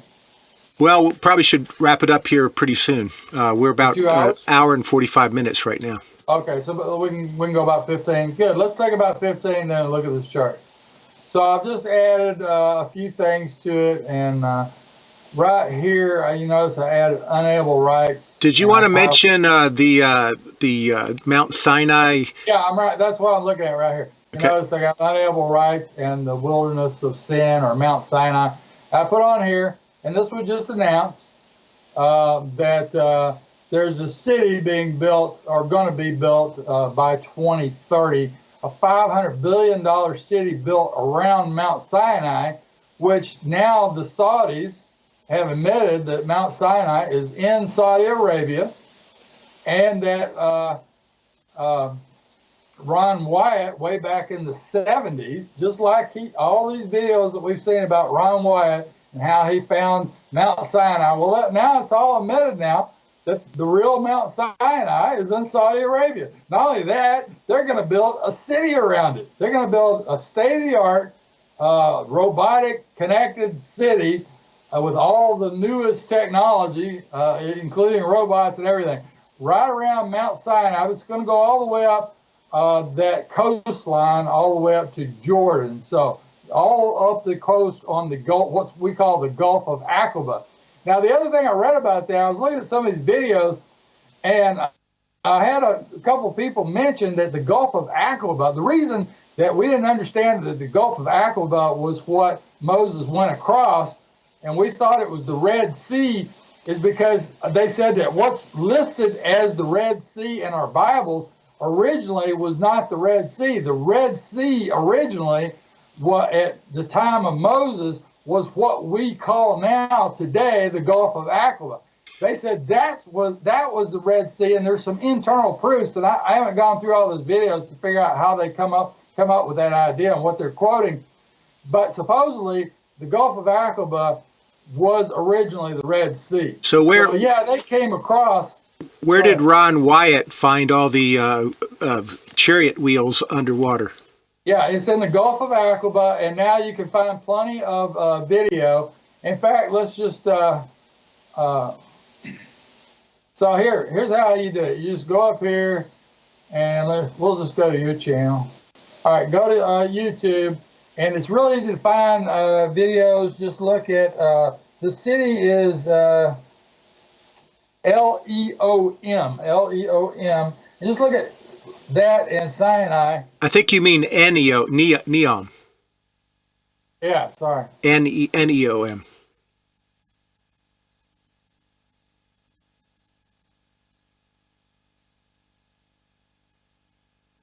Yeah, there you go. Yeah, except I spelled it backwards.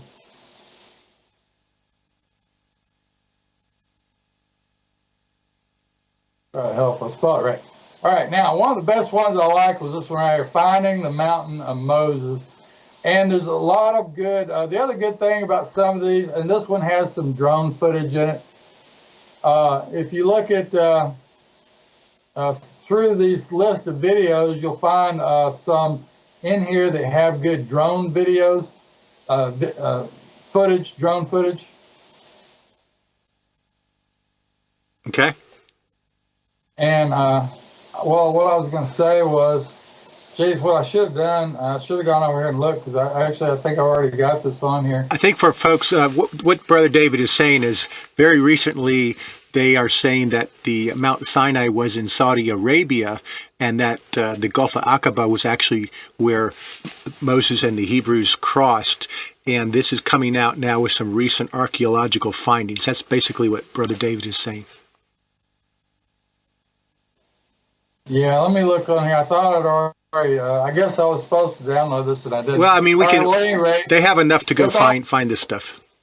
Yeah, it's almost finished. It'll be finished in just a second. At any rate, if you look through here, you'll find a lot of different videos.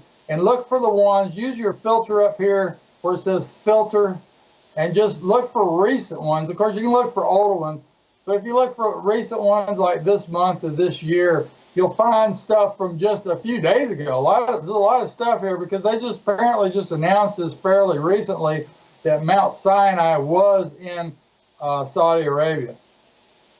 Oh, and look at this. People got these, some of this stuff, holy site, so it's saying it's to be bulldozed for a mega city. No, they're not bulldozing Mount Sinai, and they're not bulldozing the Rock of Oreb. What they're building is a city around it. Those are going to be used as the attraction. So the main attraction for their mega city will be to pull in foreigners that want to come and look at the real Mount Sinai. But the good thing is they've admitted that they have it, and it's in where it is. You can find maps, you can find everything you need, plus drone footage, all right here. Just look through these videos, you'll find plenty of stuff. Okay.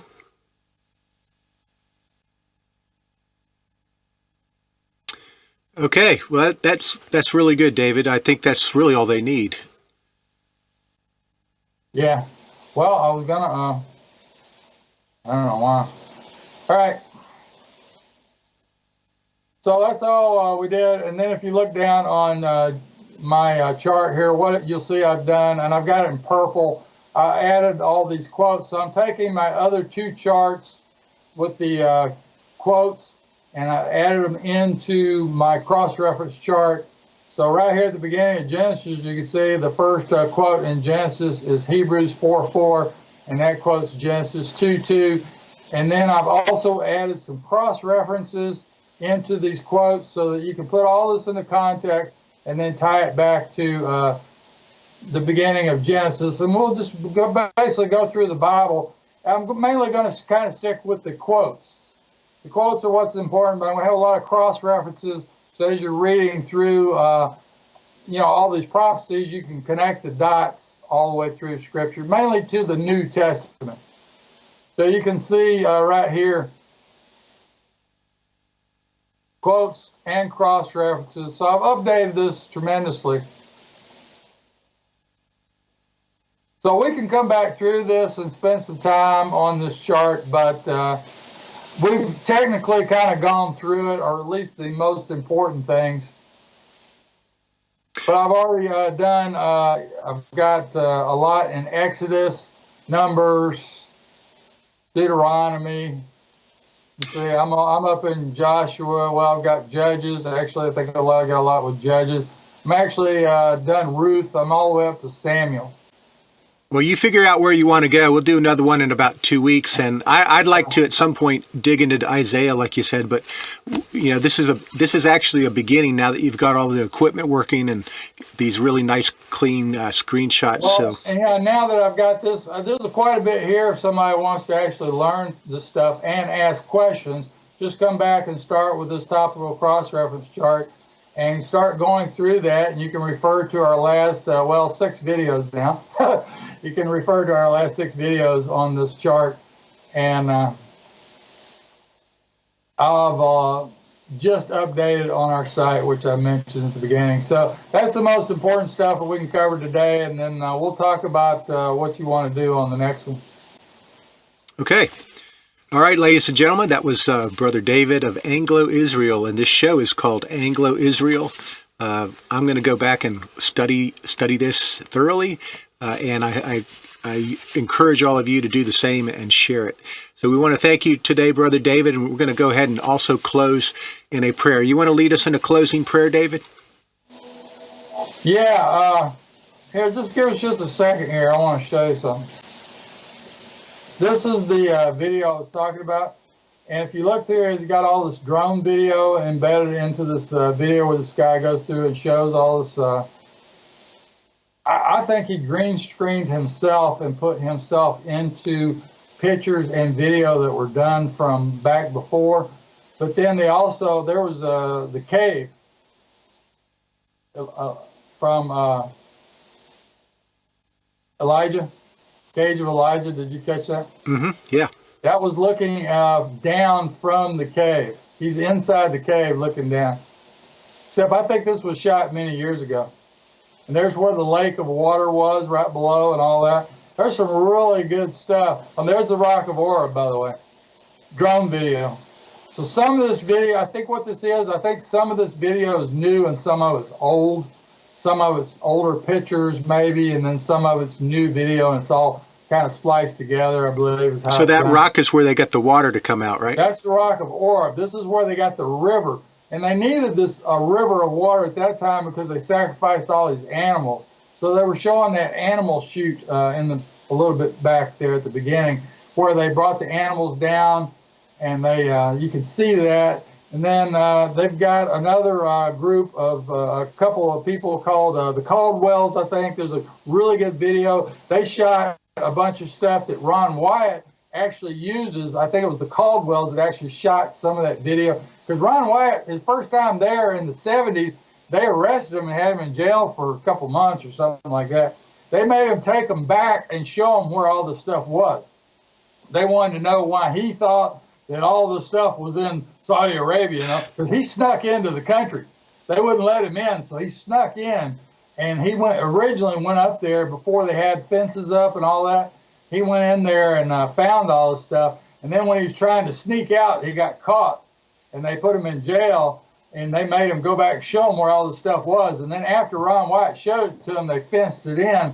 But there was another couple that were able to go there and get a bunch of good video and smuggle it out of the country. So most of the video, I think, that you see is that was actually smuggled out by, I think it was the Caldwells. But you'll see all that if you go on YouTube and start looking for Mount Sinai and Ron Wyatt and all that kind of thing.